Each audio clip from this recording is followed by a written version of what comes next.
Okay. Yep. We are in business. Perfect. Yep. Well, Michael, thanks for doing this, man. Appreciate My you pleasure. coming on the program. Absolutely. Now Thanks for we've been asking in. me.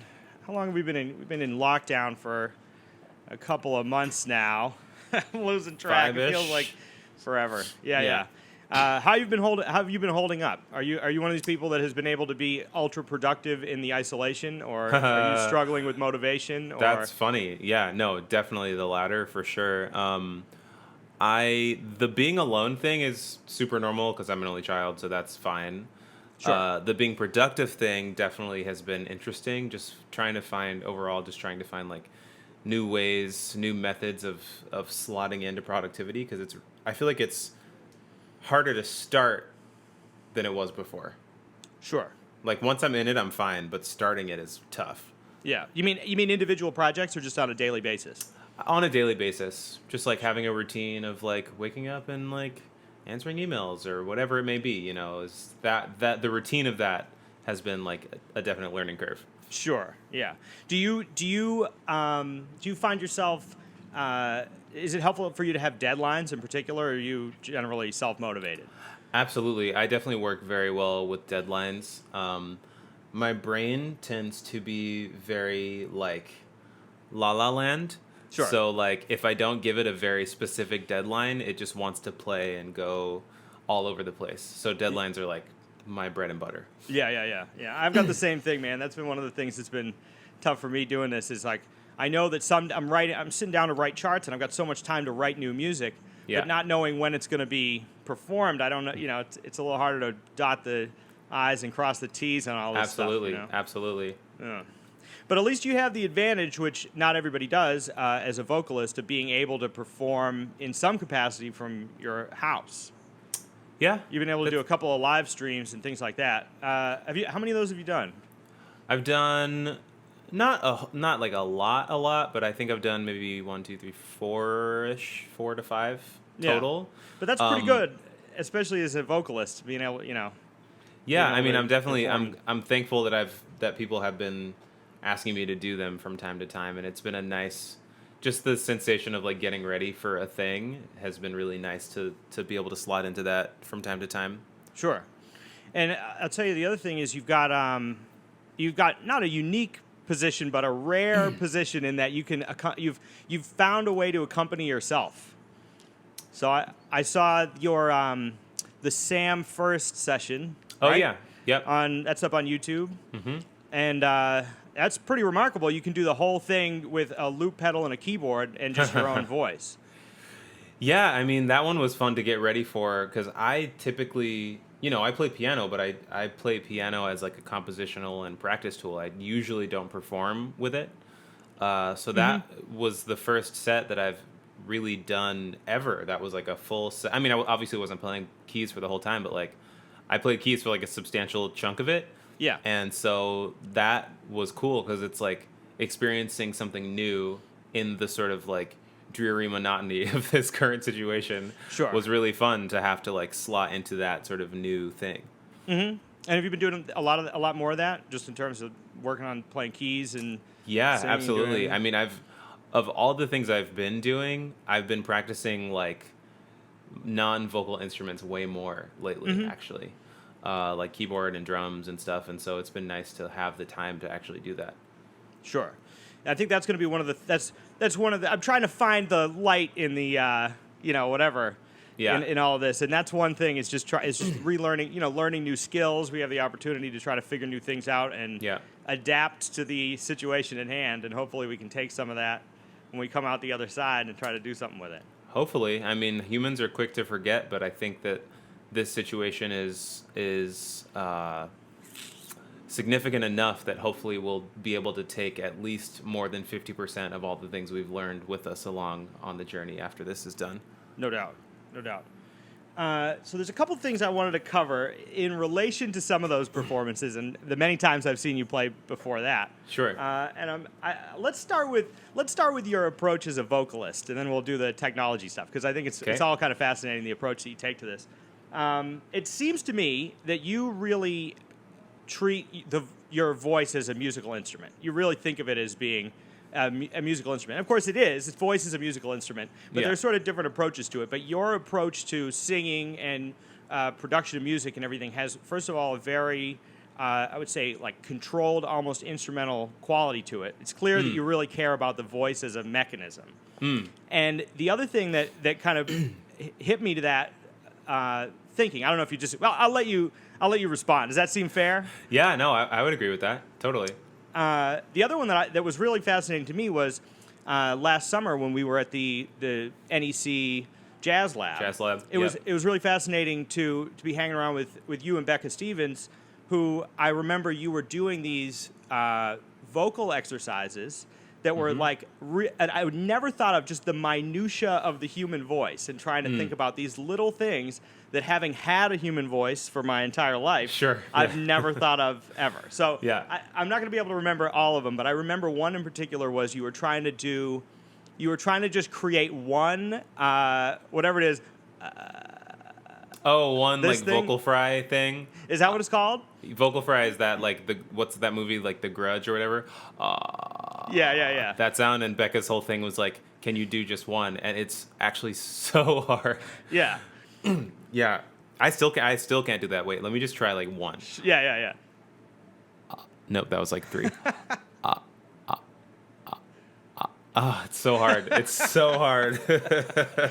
But you've got some other exercises too. I feel like there were a couple of exercises you guys were doing that are just like trying to just work out the sort of minutia of the voice. Yeah, absolutely. I mean, it's something that as a singer that you have to think about a lot, because the thing about the human voice is that like the majority of people with a human voice are not professional singers, because everyone has a human voice.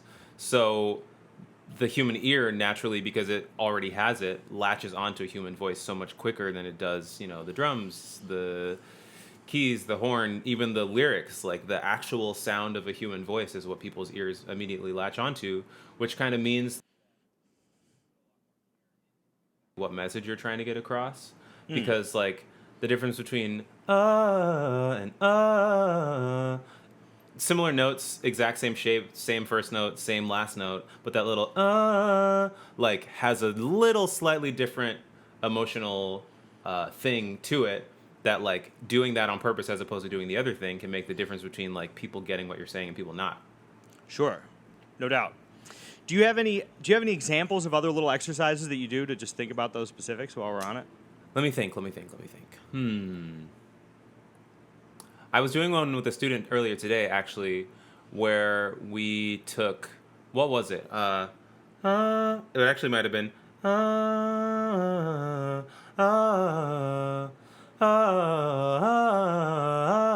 that's what it was. So we took the same riff, moved it up a half step, then moved it down a half step, and then we did that whole chunk and moved that whole thing up a half step. So it's like, then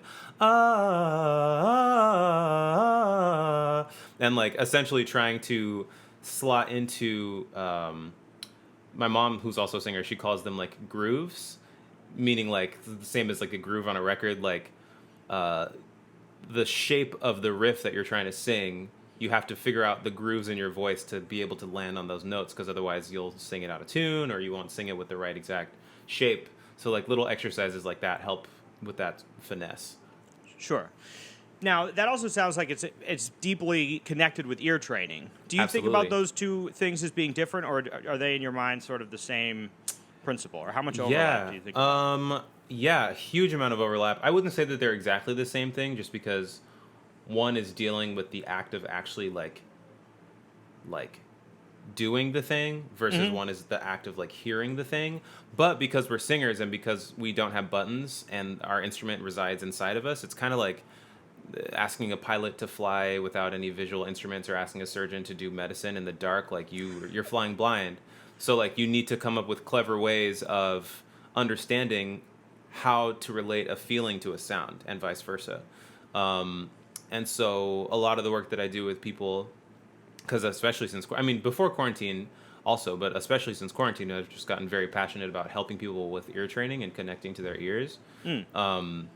A lot of that practice is about like learning how to not feel like you're floating through outer space, because you can't just like go to the instrument and press the thing and the thing's going to come out. Like you have to hear it in order for the thing to come out. Sure, for sure. What do you do? How do you kind of get people used to that, or what are maybe what's an exercise that you might use to get people to really think about it in those terms? Sure, yeah. So I do one where so it's like a little game where like you have to sing a note 3 times like exactly. I say exactly in quotes because all tuning is relative, but you have to sing the note exactly in tune 3 times in a row before you're allowed to move on to the next note. So say for example the note is so that you'd play on the piano, and then the person would go and then they can move on. But if they were to go nope, you have to go back. So if you scoop up into it or scoop down into it, you have to start it over. So that's one that helps with tuning. Another one I have people do is soloing in their mind without actually singing out loud. So turning on a recording and soloing, just taking a solo to some instrumental recording. Because what that helps to do is to solidify that ear-voice connection. And the same sort of, and this is something that all people that speak with their voice have in common. It's something that you sort of apply differently when you're singing, but like the way that you know that someone asks a question is because they inflect their voice up at the end, right? And a person isn't planning out exactly the fact that they're going to do that, but they have an instinctive knowledge and connection between their ear and their voice to know that in order to get this thing across, I have to do this at the end, right? So it's the same idea when you're singing. You're just applying it to specific musical ideas and situations. Sure. So you're talking about just learning other solos or something like that. Like you have the solo in your head, and then you're going to try to sing it, or is it a matter I'm talking about improvising. Okay, in your head, but not actually singing sure. out loud. Like, I mean, obviously, like improvising and singing out loud is its own thing and its own practice. But like specifically improvising in your head and not actually singing out loud will help solidify that. Why am I doing like a telephone thing? But that like that voice ear you're thing. calling your brain direct. Yeah, sure. Exactly. Yeah. Oh, that's really interesting, man. Now, were both your parents are musicians, right? Yep. And you grew up in a musical environment. Very, yeah. So my dad is a multi-instrumentalist, primarily a saxophonist, but he plays all the woodwinds. And he is currently Sergio Mendez's MD. He played with Earth, Wind & Fire for a long time. He's been doing the LA studio musician thing for a long time. My mom is a singer, currently singing backgrounds with Diana Ross, has been in her band for like 10 years or more. Same with Luther Vandross, Whitney Houston, same thing, session singer, touring singer, did the whole 9 yards. So like growing up with them, it was like very clear that a career in music was like very possible. Sure. Yeah. And I'm sure it was a big help to have that growing up. You must have been around it all the time. Extremely. I mean, it's the same thing of like a person with doctors as a parent is going to see a doctor becoming a doctor as like a very doable thing, you know? Sure, yeah, no doubt. But the difference in my mind would be that it's not like when you're 5 years old, your dad's not going to be like, "Hey, come over here. You can help me out with this heart surgery." Do this quick surgery with me real quick, you 6-year-old? Yeah. Yeah. It'd be cool. You hold the scalpel. When I tell you, pick up that thing.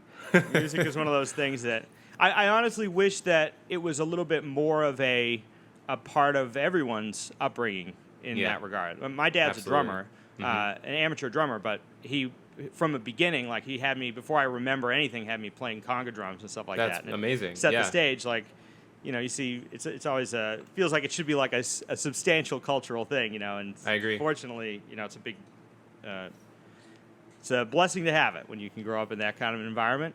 Truly. So you went from Los Angeles to New England Conservatory, where we met in the first place. You were an undergrad when I was there for grad school. Indeed. And who'd you study with there? Dominique Eade? At NEC, yep. I studied with Dominique Eade. I studied with Jerry Bergonzi, John Lockwood, Miguel Zanon, Donnie McCaslin. I feel like there's one more in there. Yeah, those are the main ones, and if I'm forgetting someone, I'm so sorry. Sure, yeah. But also, NEC is kind of an open environment where you study with a lot of people, and even I remember even the people that I took ensembles with, I still got. I mean, it's not as I think a hard line between who you're studying with specifically in the ensembles and the whole environment. Yeah, totally. It's very crossover vibe and very much like, I don't know, like young disciple and like wizened, experienced person. Sure. What brought you to NEC as opposed to wherever? Yeah, so before my senior year of high school, no, I'm wrong. Before my junior year of high school, I had actually never heard of NEC before. And I had a friend, I went to an art school in LA, and I had a friend who was a year older than me who was also going to school was planning to go to college for like jazz voice. And so I had the benefit of like having her go through the whole audition process and like pre-screening and all that stuff and like coming back and telling me all about it. And so she would go on these auditions and tell me, and then she told me about her NEC audition and how it was like amazing. And she told me all this stuff about Dominique Eade, who I also had never heard of. And then I went on MySpace, RIP, Yeah. like remember when? Yeah, I went yeah. on MySpace because NEC's jazz department had a music thing, and Dominique had her own music MySpace, and like the jazz voice thing had its own music MySpace. So I just literally stalked all these people and stalked everyone so hard, and I was like, yeah, I want to go here. And then finally, when I went to Boston for my live audition, I had stepped into Jordan Hall, and I was like, yeah, it's over. Like I have to go here. Sure. Yeah. It's an amazing room. It'll do Yeah, that to you. it's Well, insane. I applaud you surviving the winters. It's a different Oh my god. different environment. For in that this regard. Southern California boy, like those winters were. I mean, granted, like my family, my dad's from the East Coast and my mom's from the Midwest, so like I had experienced cold before, but never for more than like a week. Yeah. It's a commitment. I grew up Yeah. I grew up north of there, so I knew the deal. I was Oof. familiar with that kind of. But it's a good place to study because you're going to be indoors for 6 Yeah. months out of the year anyway. Yeah, for sure. From there, you went to the Thelonious Monk Institute. Yep, I went to the then Thelonious Monk Institute, now the Herbie Hancock Institute. Okay. And I actually wasn't planning on going to grad school at first. Mm-hmm. Like my plan. Good. Well, what's the nature of that program? Is it a Sure. Is it a graduate school? It's a But grad it's a program. very small yeah. program. Right? Super small. So the deal is you get a master's degree at the end of it, and you also get a certificate from the institute. And the institute is housed at UCLA. So you get your master's from UCLA and a certificate from the institute. And so the way the program works is it's one band for 2 years, and essentially the idea is you play together, you study together, and you live together. It's not like one giant commune where everyone is living in the same place. Like there were 4 different apartments with 2 people each. But the idea is you're spending like basically every waking moment with these people and like really deepening your musical bonds. And then every so often you have an artist in residence who comes for a week and they work with you. And like, we had people like Herbie Hancock and Wayne Shorter and Gretchen Parlato, Luciana Souza. The list goes on. And it was incredible. Sure. So let me ask you this, and I think it's going to be hard to distill this. That sounds amazing. That sounds fascinating. It truly And was. in many respects, that sounds like the way that you're supposed to learn music. Like we do this in sort of an academic way, but Sure. really the way that Herbie Hancock learned how to play is doing a million nights a year with Miles Davis or Yeah. playing with whoever, and all these people spent a lot of time together playing. That seems to me it's not feasible under most circumstances. Sure. But that sounds like an amazing way to do that because you're actually getting that. Like that's the best way to learn is to get to Absolutely, know everybody's musical. and I mean the best. I mean not the best, but like I guess I should say maybe like the most helpful aspect of the program is that everything is free and they give you a monthly stipend. So like they really don't want you to have to worry about like the struggle of like gigs or like making money for yourself to live. They really want you to focus on the music and to follow the music and to follow your own instincts. Sure, man, that's amazing. Now this is gonna be a little difficult, but are there any lessons you can think of, particularly poignant lessons that came down from these people who are masters of the art that you walked away from and said, all right, everything's like I'm thinking about this differently now. Things are just different. Sure. Yeah, let me think for a second. Yeah, so most notably, the ones that first come to mind. So Hal Crook came to work with us pretty early on in the program. And I had met Hal, I think, once when I was at NEC. Like, I went to Berkeley and, like, I think he, like, had me come in and sing on a song or something. But we had never really worked together. And so he came to NEC, or he came to the Institute. And we were talking about comping, and like I was like, okay, cool, like I can like sort of check out because I'm a singer, like singers don't comp. And he called me on it. He's like, Michael, like you should comp now behind Daniel. Daniel Rotem is this incredible tenor sax player, and he was in the group. He's like, so Daniel's gonna solo, and Michael, I want you to comp. And it was the first time anyone had ever asked me to comp before, and I was like, I don't know what to do. Like, I just sing pretty melodies when it's my turn. and so I was like, all right, cool. Like, let's go. And I think for me as a singer, it was so interesting because I'm so used to, and it's not that I specifically look for this or want this, but when you're singing, it's usually like about you. You know what I mean? Like it's kind of like you're singing the melody or you're taking a solo or whatever, unless you're singing like non-lyric things as one of the horn parts. If you're singing, it's usually about what you're doing at that moment. Sure. And so this was the first time that someone was like, sing, but you're going to be a background thing. And so I really had to think differently because at first my instinct, because you're still improvising, but my instinct in improvisation mode, it's like, okay, now solo. And so it was a really interesting mental shift. So that process really opened me up to a lot of new things. And then another one that comes to mind, this is, I guess, isn't like specific as much as just in general. Like when Herbie would come in, he would always talk about technology and like society and how we can intertwine the practice of our music in those arenas. And it kind of really just got me thinking about a lot of this stuff, and just like watching and listening to all of the music that he's made over the years. He's always like consistently been on the cutting edge of new trends in music and new trends of technology and music. Yeah. So just super inspiring stuff. And I think about going back to listen to Headhunters. And Oh, yeah. when I was a kid, I listened to it all the time. But after a point, you know, I feel like Chameleon has become such a cliche that you go, okay, cool, I graduated from Headhunters or whatever. Sure. I went back and listened to it a couple years ago, and just the layers of textures that he's getting out of all those keyboards and the vibe of the whole record that comes from him.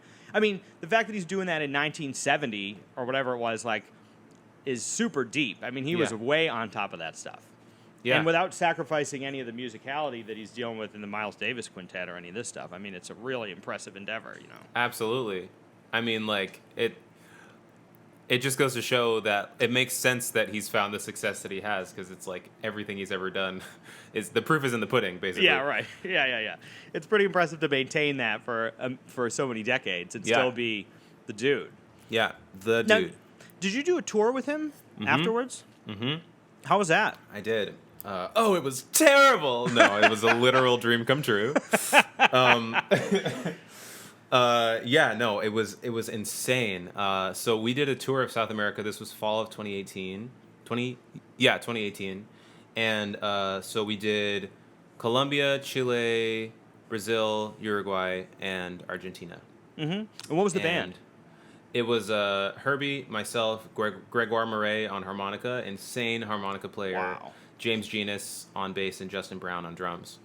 And I was like just stunned. Like, firstly, that I was even there. When I got the email, I was like, this is spam. Like this, this like is spam. Like, this is what spam is, you know? Yeah. And finally I was like, actually, no, this is real. And once I realized it was happening, I was like, okay, so I need to practice. I need to learn every song he's ever made. And then I went to the catalog. I'm like, that's impossible. Sure. So I'm just going to wait until we find out what the music is, and then I'm going to start shedding. We didn't find out what the music was until like a couple days before the first rehearsal. And it was like nothing I've ever experienced before. So like Herbie's working process, or I should say Herbie's rehearsal process, was very organic. He was like, I don't really know what I want to play. Here are some sketches. Is there anything of mine that you guys want to play? And I was just like, I don't know, Butterfly. I don't know, everything. And we ended up doing a bunch of different stuff, and it changed from night to night. But I realized it took me like 2 good gigs. It took me 2 gigs to start feeling comfortable. Like I could actually sit into the experience. Sure. Because for those first 2 gigs, I was so worried about letting Herbie down. I was so worried about doing the wrong thing or like doing something that was like adventurous in the wrong way, or like the word wrong was very strong in my internal narrative for that. And then finally I realized, I think I asked Herbie, I was like, so at this one part of this particular song, do you want me to whatever? Do you want me to do this particular thing? He's like, I don't know, man, just do you. And I was like, oh shit. Sorry, can I curse? Yeah. I was like, oh shit. He just wants me to do me, because if he didn't, like, he would have called someone else. Sure. So like then I was like, okay, cool. I can just like chill and not chill obviously, but I can like, relax into the experience and just do what comes naturally. Yeah. That's amazing. It's amazing he can set that up in such a way that you feel that way. Because I can imagine. I mean, two gigs. I wouldn't be surprised if I was peeing my pants for the whole amount of time I was down there. I mean, that's a I mean, I definitely was, but it was like the pee became a bit more secure as time went on. There you go. Yeah, that's a funny thing too. I wonder if it's specifically in improvising, but it's certainly in music in general that. On the one hand, you have to be a little nervous. And I think it's really important to be doing things that make you a little nervous because it means that you're gonna push yourself and that you're gonna do better. You don't want to come in and say, whatever, Herbie Hancock, I'll wing it, it'll be fine, Right. But then on the other hand, if you're really trying to access that which makes you an individual as a musician or try to convey your own perspective or whatever, you have to be relaxed to some degree. You have to be like you can't be thinking about whether you're going to screw it up. Right. I sometimes like to think of these things in terms of like body position, body orientation, like forward leaning versus backward leaning versus like standing in the middle. Interesting. And like I tend to want to have a bit of buoyancy because my like, if left to my own devices, like in the absence of gigs or obligations or anything, is to be just to like sit down and chill. Like if there's a lazy boy, I will be it. And so I've had to learn how to sort of become a bit more forward-leaning. I associate forward-leaning with proactivity, with forward motion, but also with like anxiety, nervousness, frantic thoughts. And I associate backward-leaning with relaxedness, inner peace, but also like a fear of movement. If left to its own devices, and sometimes an unwillingness to change whatever's happening. So I tend to like to exist in this sort of more buoyant middle zone. And I feel like in improvisation and exactly what you're talking about, it's all about finding that balance between like, okay, be proactive, but also be open to reacting to whatever else someone else might throw at you. Sure. Now, do you think about that as actually standing, or like your presence on Earth, like in space, or I mean, that's an interesting. I've never heard anybody talk about. I've never even really thought about that. I've thought about body positions in some regard, but maybe could you elaborate on that? Sure. A little bit? Yeah, I think of it more like I don't literally think of it as like as I'm standing, I'm literally leaning back, but I think of it more in terms of like the feeling of it.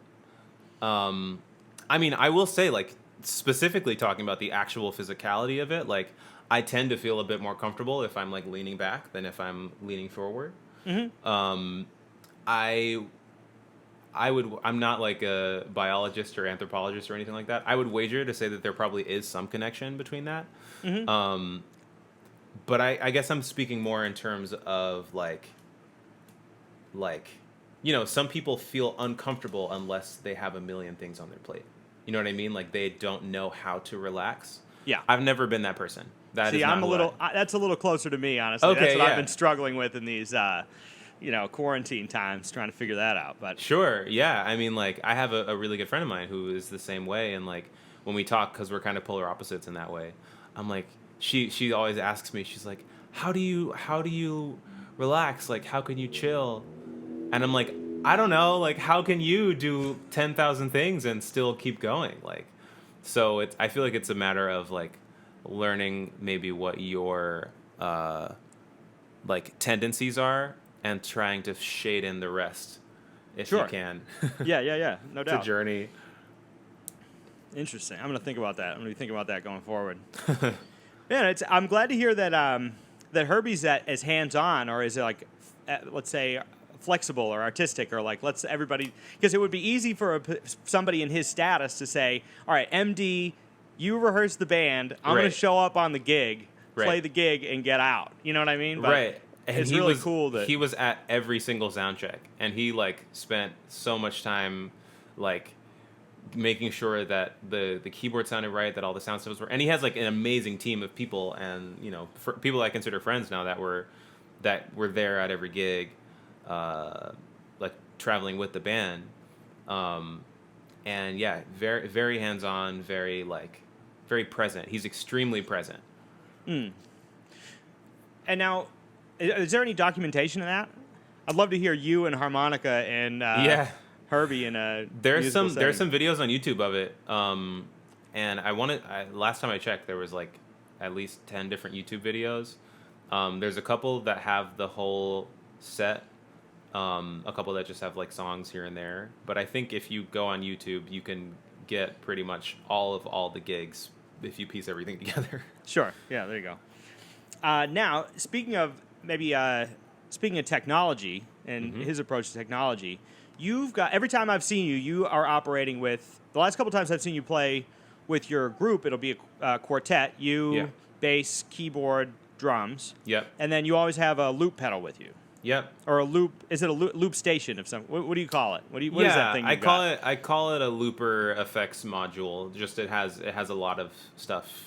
One of said stuff being a looper. Sure. How long have you been working with that? This particular machine, or looping in general? In general.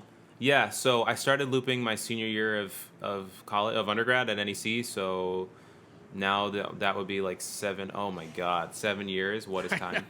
I try not to think about that, man. Oof, yeah. So 7 years, and it started totally randomly. A friend of mine, a guitar player friend of mine, was getting rid of his looper pedal and was like, "Do you want to just like try it?" I'm like, "I don't know, I guess, whatever." And then it totally opened up a whole new world. Sure. And now you're building all these compositions and arrangements and various things on you being able to loop yourself. Yeah. For the people listening, my recommendation is to go check out what you're doing, because it's fascinating. I mean, it's pretty deep stuff. When I was watching this, the live stream from what is it, Sam First? Sam First. Oh yeah. And you did Nobody Else But Me. Yep. And you go through 2 choruses singing the bass line, and then come in to sing the melody, and over the top of what you've already sung. Yeah. And then you're able to comp on the keyboard while improvising over your own bass line over the whole thing. I mean, it's a really cool approach. And Thanks. I'm sure that there are a lot of considerations. I mean, to be able to do little layers and things like that, people figure it out. But you're dealing with some kind of high risk, high reward, stuff going on with the looper or whatever. How do you? Is there? I mean, it must have just been practice over time to try to get this stuff together. Yeah, absolutely. I mean, the funny thing is that every loop is so different. That actually was not the first time I'd ever done a standard with a walking bass line, but the first time I'd ever done a standard with a walking bass line and also comping on piano. And that literally was a spur of the moment decision. As I was finishing the bass line, and I've crossed my fingers that I was in tune, because I'm not always in tune. My ear, if I'm looping, because it doesn't matter because it's all relative. But if I'm a cappella, I tend to be a little flat. I tend to exist at like A = 432 region. And so I was hoping beyond hope that I was in tune with the keyboard. And thankfully I was like mostly in tune with the keyboard. But yeah, I literally, as I was finishing that bass line chorus, I was like, okay, here we go. But yeah, so every loop is different. And I think that like the practice that goes into it, it kind of depends on what the music is asking for. I like to experiment with a lot of different things, like obviously like the main ones being like melody, rhythm, and harmony, but timbre even. I was talking actually with a friend yesterday about this idea of layering your voice, but layering your voice where it doesn't only sound like you. So I tend to, if I'm doing like a triple, meaning like I record myself and then 2 more layers of that same part, I'll tend to do like a regular Michael voice, a darker Michael voice, and a brighter Michael voice. So when the 3 of them come together, it kind of sounds like 3 variations or 3 separate people. Sure. And yeah, it kind of is the gift that keeps on giving, because whenever you try a new thing, there's so many different applications of that in other loops that you do. Sure. Is this an appropriate time? Do you have the thing set up? I do. Do you want to do a little demonstration? Maybe that specifically. Sure. I'd be curious to know or to hear your the discrepancies between the three Michaels. Absolutely. Yeah, so this is a loop that I do from time to time. It doesn't have a name. So far it's called two-parter because there's a first part, and what I'm about to do now is the second part. Okay. So I'll lay down the main part of the loop. Oh, I just realized this has been looping the whole time. Oops, luckily it was silence. So I am just gonna lay down the main part of this loop. So, oh, I have to, sorry, give me 2 seconds. I forgot about one little sound thingy. Unmute. Okay. Hey. All right. 2, 3. Do do dee do do do do do do do do dee do do do do do do do dee do do do do do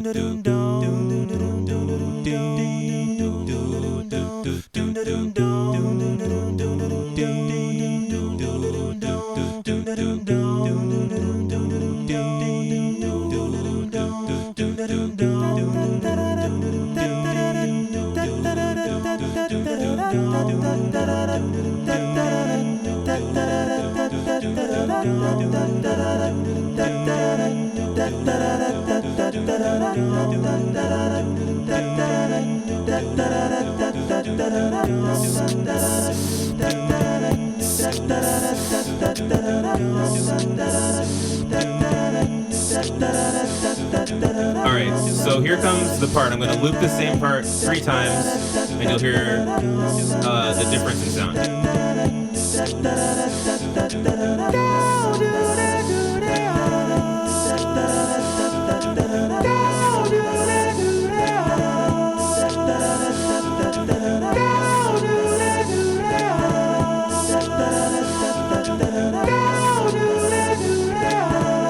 So now if I solo that, you hear how it's like those little slight discrepancies? Mm-hmm. And then when the whole thing comes together, it sort of plays to this like different textural landscape that's going on. Sure. And even though it's you a number of times, it's not, you can hear the specifics of the different parts and everything like that. Yeah, totally. And I think that's something that I think is really fun to mess around with as a singer, because I think so often we get pigeonholed, and we then pigeonhole ourselves into like having a sound or having like a particular thing that we do, when really it's like, you know, we have such unlimited tools, we have such an unlimited landscape at our disposal, and I think it's quite a shame if you, in the face of that, you choose to only do one thing, or like even like 2 or 3 things. Like there's always so much more to be explored, and in anything, not just singing, in anything that you can do, there's always going to be something beyond what you understand now. So like I just like to explore a lot of things in different realms like that. Sure. Now, do you think about your, let's say, it's funny, as an instrumentalist, we talk about your individual voice, but it actually is your individual voice. But do you worry about, like, you have so many different things going on that you're going to lose track of your own sound, or is it just is what it is? I already sound like myself, so why worry about it?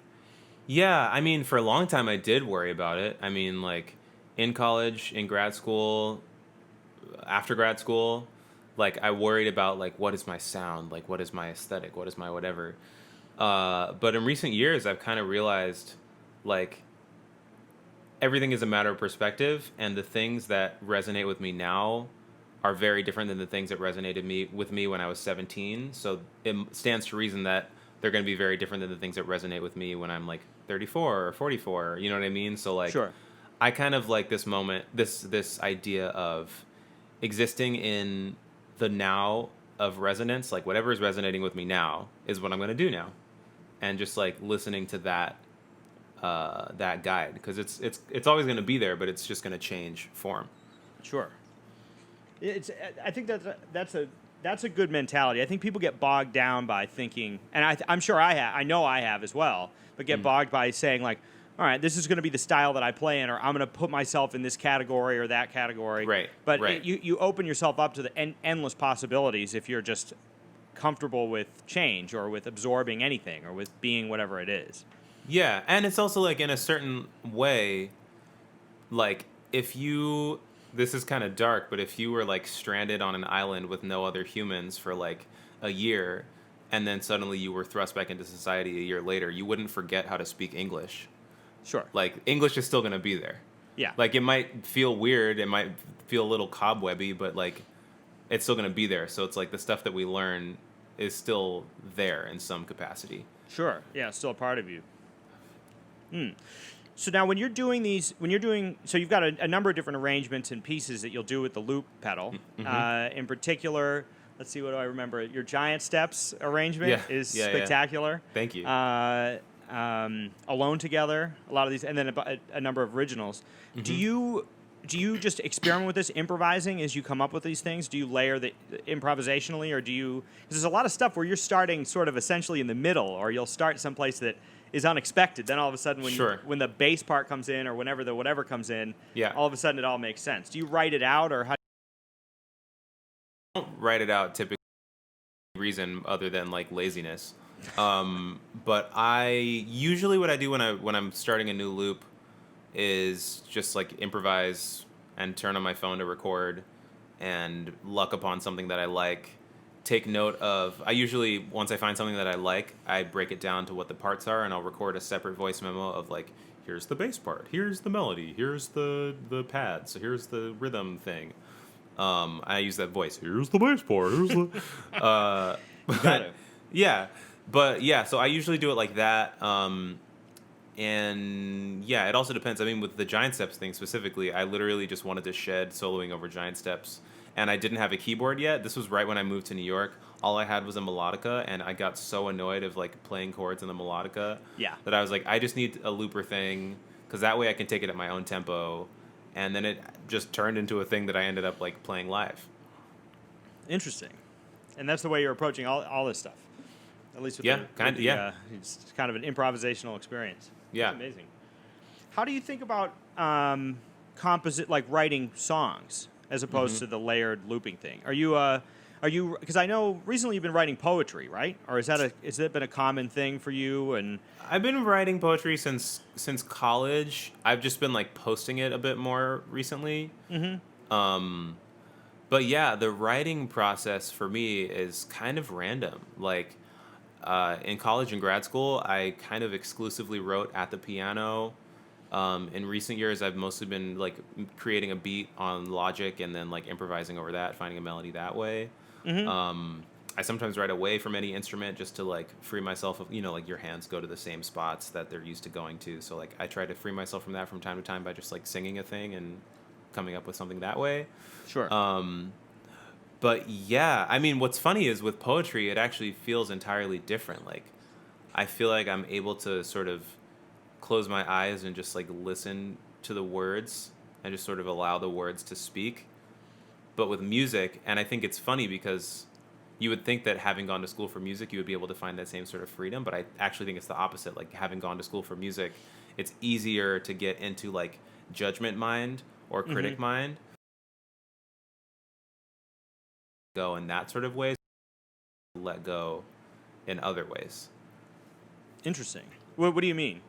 Like when I'm writing words to a song, it's not just I like when I'm writing poetry where I close my eyes and allow the words to come, as much as it is like I'll improvise something and it's like, what syllables go with this? I'm saying like if it's before I've come up with what I want the song to be about, like if I just have a melody, I'll be like, okay, here's the part of the melody. What syllables am I singing? Okay, what are some words that stick out to me that share that syllabic shape? Okay, does this word pairing make sense? If no, find a different one. If so, cool. That's what the song's going to be about, and let's go from there. Other times I'll just sing with dummy lyrics. I'll have a melody, and I'll just like sing random words, and eventually something will just magically come. Like I have this song called Bones that I wrote late last year, and the first lyric is "Don't sweat the cold rock," and it just like I started singing, and I'm like, "Don't sweat the cold rock," and I'm like, "Whoa." I don't know what it means, but I really like it. And now I need to create a storyline that allows that line to make sense. And so that was sort of like, it sprouted out from that. Sure. Yeah, that's interesting. So it's almost it's all happening at once in that regard. I'm sure there's instances in which you're writing music to words you've written, but as you're writing music, it's like you're making up the story as you go along a little bit with some of that stuff. Yeah, absolutely. And I was talking to Becca Stevens about this recently because she's just like a wealth of knowledge when it comes to this stuff, like with songwriting. And something that she says that I really like is take yourself out of it. Don't allow the song to be about you or about what people think of you, and ask the players in the song, be it like a character or a scenario, ask questions of the character. So if it's a person who's like just lost their love, you'd be like, how are you feeling right now?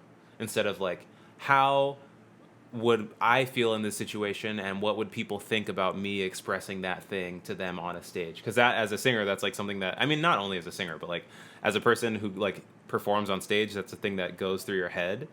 It's like, well, what will people think of me if I do this thing in this way, you know? Yeah, for sure. It sounds like you're totally taking the ego out of it. It's just taking yourself out of the mix. Absolutely, which like definitely easier said than done. Sure. But like at least like aiming the sort of the fishing pole in that direction is like good. Yeah. I'm going to be thinking about this, man. There's a lot here, just in terms of like the idea that you don't want to become, I don't know, limited by yourself in some respects. Like you have to be open to whatever happens, and it may be outside of even what you think of yourself or what you want other people to think of you or how you think the music is supposed to go. I mean, that speaks to the stylistic point. Like you don't want to be anchored to one specific style and limit yourself from being able to do whatever you want. And at the same time, you don't want to be limited. Like if we could only write songs or tell stories about ourselves, you're limited to your own perspective. But there's something about that that's like transcending yourself. Yeah, absolutely. I mean, I sometimes think about it, and this is a good reminder too, because I feel like I've lately been sort of out of the practice of thinking about this. So I'm glad we're talking about this. I sometimes like to think about it as like music and art as like a stream that's like always flowing, and sometimes you just like happen to be in it, and sometimes you're not. Sometimes you're walking beside it. Sometimes you're standing still and watching it flow. But like the moments where like the ideas come, I like to believe that they don't belong to me. Because sometimes when I feel it feels very pressury to think that they do, because then I feel like I have to do them justice, and then I have to like honor them, and then it becomes this whole like moral thing. So sometimes, just like you're saying, just taking the ego out of it and just allowing it to belong to something like greater or other feels like a release. Sure. That reminds me of what Stravinsky said about writing The Rite of Spring, where he said, what did he say? I was the vessel through which the spring came. Rather than being like, it would be easy to say like, well, look at this, I'm a genius, gang. Right, look at this thing I invented. You know what I mean? But it takes a kind of maybe a humility, certainly, but also maybe a higher awareness to say like, no, I happened to be there when the muse struck, you know? Yeah. Yeah, absolutely. It's like, I don't know, you know how like 10 people can look at the same group of stimuli and derive 10 different conclusions.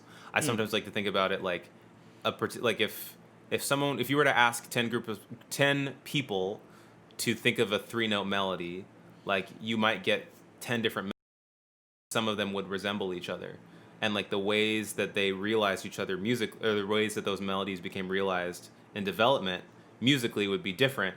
But like the thing that sparks the note, I feel like that initial spark of an idea comes from something placeless, and like everyone has access to it. People with all the training, people with none of the training, people with no experience, so much experience. I feel like we all share that. Sure. Let's see here. Now, you seem to be the kind of person that would wait for the inspiration to strike. Do you have like a methodology? Do you have like a workflow, or do you just say, I'm gonna wait for something to happen and I'm gonna in terms of like writing? Yeah, writing, coming up with new stuff. Yeah, no. I find it very challenging to say specifically like I'm gonna sit down and write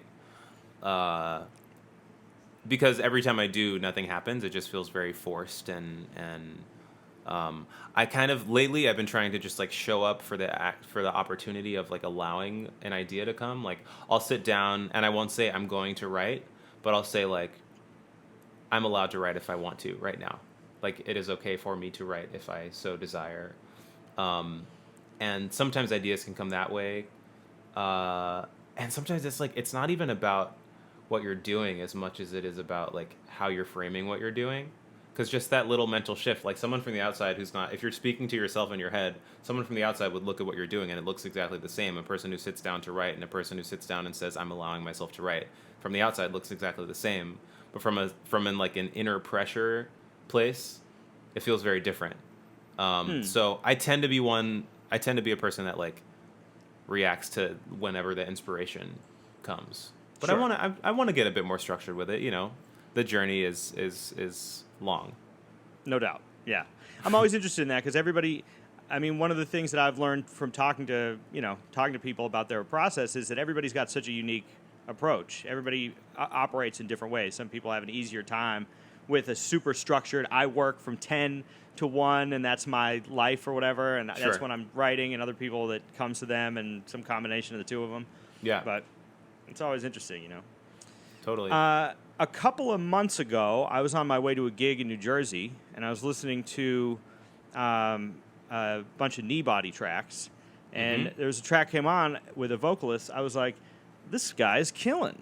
What is this? I looked it up. I was like, Michael Mayo. I just saw him, Hey. at the NEC thing.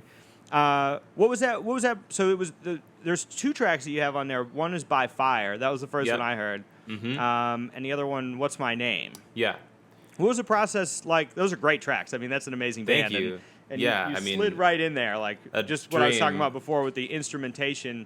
Your sort of instrumental approach or whatever to the voice, like really, you could have been another saxophone player in the thing or whatever. But what was the process involved in the collaboration? Sure, yeah. So Ben Wendell is a friend of mine now, and I met him after I had moved to New York. I was very precocious. I almost said pretentious. Precocious. Sure. When I first moved, I made a list of all the musicians that I wanted to play with, and I would like go to their shows and say hi after, or just like send them a cold message with like a thing of like, here's a little bit of what I do. Which like now I'm like, would I still do that? I don't know.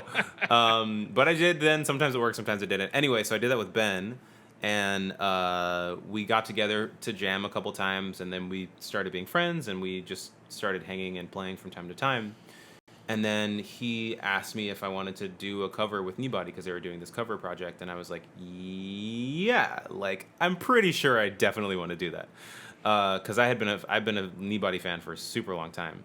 And so we were just coming up with what songs we wanted to do, and we went to lunch one day, and I was like, what about this song? What about that song? Blah, blah, blah. Finally, I was like, what about By Fire by Hiatus Coyote? And we listened to it. He's like, yeah, this is absolutely the vibe. So we actually recorded both of those songs on the same day. What's My Name is actually a song of mine that I wrote. That's what I thought. Yeah, I was listening to it. I was like, I remember this. I forget where you played it. But Yeah, I I might have- this is very familiar. Did you? Yeah, I played it at a house show that I feel like maybe you went to a long time ago. Could have been. But so I wrote that song. Some friends of mine and I were doing this like song a day for a month thing, and that was one of the songs that I wrote. And the funny thing about that is, as I was writing it, I literally, and this was years before this recording happened, but I literally was like, I kind of feel like this is a Kneebody vibe. And as I was writing it, that was like in the back of my mind. I was like, Kneebody would like sound killing on this. And so the fact that that's what we ended up playing. Because they were like, we just want to do a song of yours, and so I played them like 2 or 3 different ones, and they chose that one. Oh yeah. And yeah, it's like that's the sound that went through my head. So yeah, I mean, it was crazy. Did you do it? And it was all in the studio and. All in the studio. I feel like both of them we knocked them out in a couple takes. Actually, By Fire was a little harder. I'm still just like, Nate Wood is playing drums and bass on that recording. Like, when I saw him starting to do that, I was like, "Come on, man!" Are you I'm just kidding me? like, when the first time I saw him was at New Blue in the Lower East Side, and I closed my eyes and I was like, this sounds like a full Killing band. Like, Yeah. if this was 4 people, I would go see this band because the music is great. And For it's sure. literally one person. That's crazy, man. What is he doing? Playing drums, doing the hammer-ons and stuff. He's like playing bass with Yeah. one hand, and Playing bass with one hand, playing drums with one hand. that is bananas. And they're doing it live, huh? Yeah. Because it would be easy to construct something like, I mean, it wouldn't be easy, but you could see them constructing something like that from the ground up, or doing it like a rock record where you do each individual part or whatever. Yeah, but he Especially if literally, you're playing bass and drums at the same time. I'm saying, I'm just like, I don't know how, like, I don't get it. All my CPU is maxed out, and I sing one note at a time. Like, I'm like, how do you do all that? Yeah, that's how I feel playing trumpet, man. I'm like, this stuff is hard enough on its own. Yeah. So you've got a couple of singles out, and you've got a bunch of material on various social medias and things like that. Yeah. You don't have an album out under your own name, do you? I don't have an album out. I have an album recorded. Okay. So it's gonna be out next year. I can't like say too much about it just yet because some things are sort of in flux in terms of like when and how, etc. But the album's called Bones, and it's all my original music. And yeah, it's featuring Andrew Friedman on keys, Robin Beitas on drums, Nick Campbell on bass, and obviously I'm singing, and I have my parents on one song, and it's like a nice big family affair. That's amazing. Yeah. That's great. And do you still get to play with them and everything? I mean, obviously you could bring them into that, but do you get, when you go back to Los Angeles, do you get to play gigs together and stuff like that? With mom and dad? Yeah. From time to time. Unfortunately, it's been less in recent years, just because like I've been doing more of my own thing. But yeah, I mean, my dad and I both played the Playboy Jazz Festival last year, which was cool, like in different bands, which was like really good. really awesome. Yeah. So yeah, but I talk music with them literally every day. That's amazing. It's amazing to have that connection. Now, what do you think about albums in our contemporary world of singles and instant gratification and the internet and 0.0001 cent per stream? Yeah. People don't believe it when I tell them like how much you make on streams, man. Oof. They're like, wait a minute, for real? Brutal. Yeah. Yeah, so like what do I think the place of an album is in our society today? You still like albums? You listen to them? Do you want to make them? What's their place in society these days? I definitely do. I mean, like, understanding and recognizing the bias of like being a musician whose like life it is to like listen to and create music. Like, I definitely always appreciate listening to an album from top to bottom. I think that because of our social media situation and because of like capitalism, blah blah blah blah blah, where our collective attention span is just absolute garbage at this point. So I don't think that the majority of people are going to spend time listening to an album top to bottom. I know that people have the capacity to, and like if we allowed for more mindfulness in our society, that people would be down to. But in the absence of any reason why, like, people are going to do what they're told to do, or I should say, in the absence of any reason why not to, people are going to do what they're told to do. So if people are fed like singles like that are under 2 minutes that have like a particular musical bend, and that's all they're fed, like, of course that's what they're going to think that it should be, and you can't really blame them. Like, the same way, I'm sure, like, there's plenty of things that I take as given that I don't think about. Like, I don't think about where my clothes are made, but I'm sure that there's like a lot of really terrible things that go into how I came to wear most of the things I wear. So it's like those same sorts of structures in place for that are what's in place for music for most people, I would say. Sure. I think about that with movies too, because there's a lot of like independent movie buffs out there that are like, who's watching mainstream movies nowadays? But I'm not being in that world. I don't really know that, that world. So right. I'm with you. It's hard to blame. I don't know what our role is though, in terms of like, do we then try to pull people into this world of like listening to a whole album or really diving into the minutia of a piece of music in the same way that we have? Do we try to promote that culture, or do you say, like, if you can't beat them, join them? If you can't beat them, join them. Yeah, I'm kind of the mind that, like, I kind of believe that we should try to strive for whatever culture we think is like healthiest overall. That's not to say that it's going to work. That's not to say that people are going to be down. But I think it depends on, like, if our goal is for people to have a healthier relationship with music, with whatever kind of music they want to listen to, then there's a couple things that they should do. And I actually think that this time period allows us the reflection and what's the word I'm looking for? Innovation of like creating new ways to listen to music, like creating a playlist and sharing it with your friends, or like having like a 24-hour thing that you do where all it is just like music that you enjoy and sending it out to people. Like if you don't have like a huge enormous fan base, it might not reach more than 10, 20, 30 people, but like the 10, 20, 30 people that it does reach are going to be touched by that, and they may in turn do a similar thing for themselves. And I think that ideas can always propagate. But now if we're talking about from the standpoint of like making money, that's obviously going to be different. You know what I mean? Like, Yeah. I feel like it depends on what we're sort of aiming at. That's a fair point. Yeah. And you have to distinguish between those two things. And I know that I've seen countless shows in, basements in Alston, or in like, the Lily Pad or the Outpost in Cambridge, or Yep. at some art gallery in New York or whatever, where there's, 4 people in the band and like 6 people in the audience. Yep. And the band is really playing, and it's amazing musicians. And I've taken something deep out of those performances, maybe probably more so than a lot of the concerts that I've seen with, hundreds or thousands of people there. Yeah. Yeah. And if those people didn't want to commit to making that music and to really caring about it, I wouldn't have gotten that out of it. Yeah. But that's a completely 100% different thing than those guys saying like, all right, how am I going to how am I going to make like a huge fan base and try to Right. sell a ton of records or whatever? Right. I guess at that point it just comes down to like, how are we defining worth? Like, how are we defining, how are we defining worth? Is it in terms of like financial worth? Because like sometimes that doesn't need to come with the sacrifice of things, but sometimes it absolutely does. And I feel like, I don't know, it can feel kind of bleak. Sure.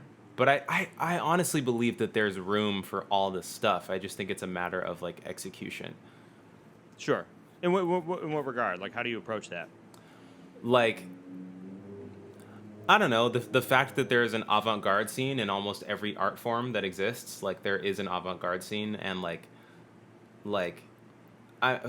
am absolutely not like an expert on performance art at all. Like 0%. I've seen a couple things throughout the years that have just absolutely blown me away, and like the fact that every small thing that I've seen like that, or I should say everything like that I've seen, there's always been like people there. Like, people always have the capacity to appreciate, and people always have the capacity to like get into something new.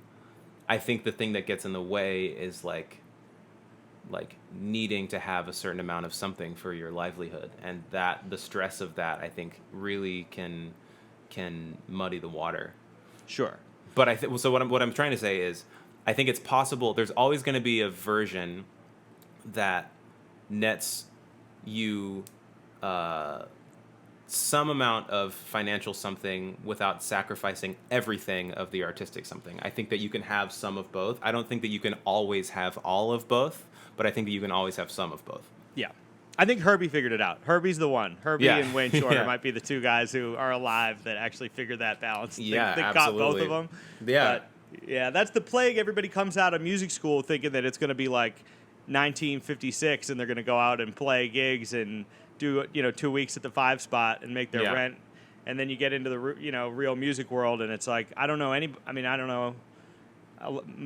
Almost everybody I run into is got some wide combination of different things, whether they're playing weddings or teaching or whatever. You have to find a way to make that balance work. Or if you're a dentist and you just play clarinet on the weekends, or whatever your vibe is, I mean, Ginga, the incredible Brazilian guitarist, has been a dentist for like decades, and he's like still at it. Yeah, that's amazing, man. Yeah, to be able to pull that off, I have a lot of respect for those people who can make that happen. Totally. So last I talked to you, I think before this, you were about to go on tour in, was it May or April or something like that? Oh yeah, with Jacob. Okay. Is that what you're talking talking about? that? What was that? So- I think that's right. Yeah, so I was supposed to be going on tour with Jacob Collier from March to June. March through June. So technically I would have just finished a couple weeks ago. Mm-hmm. But what with, obviously, with COVID and all that stuff, everything got super canceled. Yeah. But that never happened, which is a huge bummer. Is it rescheduled, or do they just cancel it outright? Not as of yet. I mean, like, we don't know what's going to happen. So. Everything is still in flux, so I think it makes less sense to reschedule and then recancel and then So I think we're sort of waiting for stuff to calm down. Mm-hmm. But it'll happen. It's sure. Definitely, it'll happen. Yeah, and we're on a sea of uncertainty, waiting to see what happens through all of this. That is real. That is so real. So this is going to be impossible. But what's the next thing on your plate besides releasing the album, or is it just releasing the album? Like, what do you see as your artistic future here? What's your next approach? Yeah, I mean, honestly, the big one is definitely putting out the album because it's my first album, but it's been burning a hole in my computer for a while now, so I'm already starting to feel bubblings of number 2. That sounded so funny. But hey, maybe I am feeling bubblings of number 2. I don't know. Hey, sure. So there's that. I've been doing a lot of vocal arranging these days. And background arranging, and so I'm thinking about, this is like still a very sort of, this is in the primordial phases of the idea, but releasing some sort of solo project that's just all vocals, or all like self-made, self-produced stuff. But yeah, it's so hard. Everything is so murky right now. It's hard to know, and that's something that this situation has taught me. It's like, I never realized how much of my my compass was guided by what I have to look forward to. So now this whole situation has been it's been a reckoning, because I'm like, oh shit, like I actually need to learn how to find meaning outside of things that are already set in stone, like being able to plan and being able to like create out of nothing. Right. But it makes it impossible because not impossible, but it makes it especially difficult because if we knew it was up in January, if we said, gigs start January 1st, 2021, then you can start booking gigs or planning for the thing. But not knowing what's going to happen is like, what are we doing? The limbo is the kicker. It's the kicker, man. I think it's been the hardest part about this whole thing. Like, the uncertainty has been tricky. But not to make it all about coronavirus here. We're still making it. What's through. Coronavirus? What is that? You're going to look back on this. People are going to listen to it later. They're going to be like, what are they talking about? What was that? People just like send you pictures of themselves crying. Jog their memory. I remember those days, man. Why'd you have to bring me back to that? But if there's one thing I think we'll take from all of this, and it sounds like you've got a handle on it in the first place, is just the ability to use technology and to try to figure out different ways of approaching the music. Like there's nothing wrong with trying to find ways to adapt in any number of ways. Like maybe going forward, every gig we play also has a live stream component, and people from around the world can check it out. I mean, we're gonna all have this skill set now that will only be a positive. And especially, I think in jazz world in particular, we've had to be kind of dragged kicking and screaming into the 21st century. We're still making a living playing like I blow air through a brass tube for a living. You know what I mean? Sure. Like I got a horn from 1945. Like it's not our wheelhouse to be dealing with all the technological stuff, but it's good for us to try to figure it out. Absolutely. I mean, we can't not rise to the occasion because we must. Yeah. Exactly, or we have to stop, and that's not an option. Right. Yeah. Well, we're always in a constant flow here. We're always kind of making our own paths. But if you got anybody, if there's anybody listening to this who's coming up, wants to be a professional vocalist, or come to New York or go to Los Angeles and sing, do you have any advice for them? What have you learned on your path here? Yeah. Honestly, the big ones are just how you conduct yourself. Be nice, be open to criticism, be willing to learn, but also be willing to stand up for something when something isn't right, because like people do take advantage of people. Be aware of your ego triggers. That's a huge one, and try to become aware of other people's ego triggers, because that will save your life. Now, that sounds like a big one. So what is an ego trigger? Yeah, so essentially, like, I can't come up with, like, a super great example. So, for example, like, there are certain people myself included, over the years, I've tried to get better at this, but like if someone tries to give them advice, they get defensive, right? That's an ego trigger. It's an example of like when your ego flares up in a situation that it doesn't need to, that it doesn't serve you to. And so becoming aware of that and realizing, oh crap, okay, I didn't need to react that way. I can react better next time. So I'll make a note of that, and then next time I feel this way, I'll just like calm down for a bit and then move forward. And then also being aware of, I find that especially as like a younger person existing in the jazz and jazz adjacent worlds, because there's such a tradition, there's a lot of elder musicians out there, many of whom are like fantastic and beautiful and loving, many of whom are jaded and negative and toxic.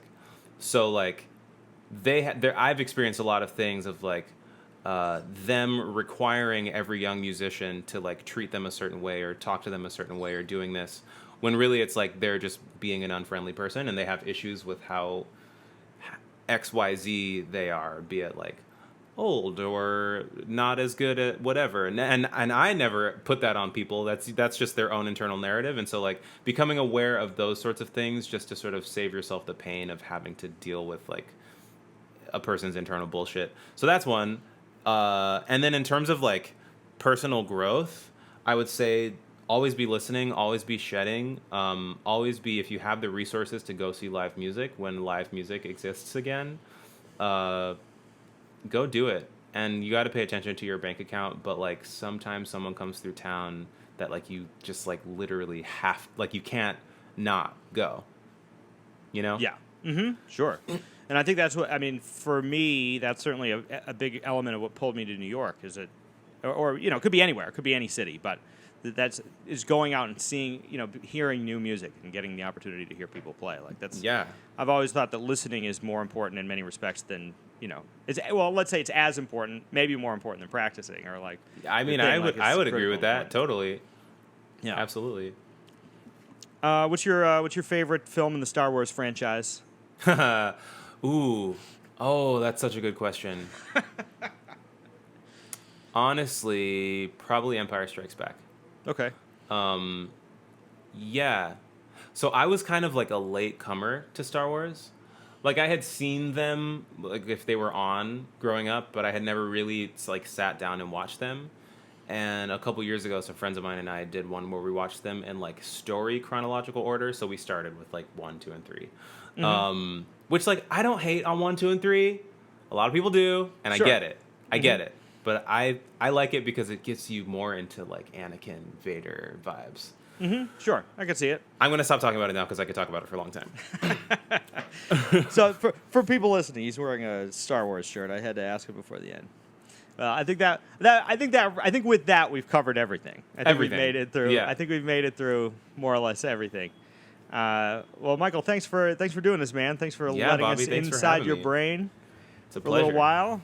Yeah, always happy to hear the process, different processes of creation, and how you take the human voice and stretch it to its potential. You know. Hey, I'm trying. Sometimes you feel like a crazy person who's making bird sounds to his wall, and that's what it's all about. That's what it's all about, man. That's it.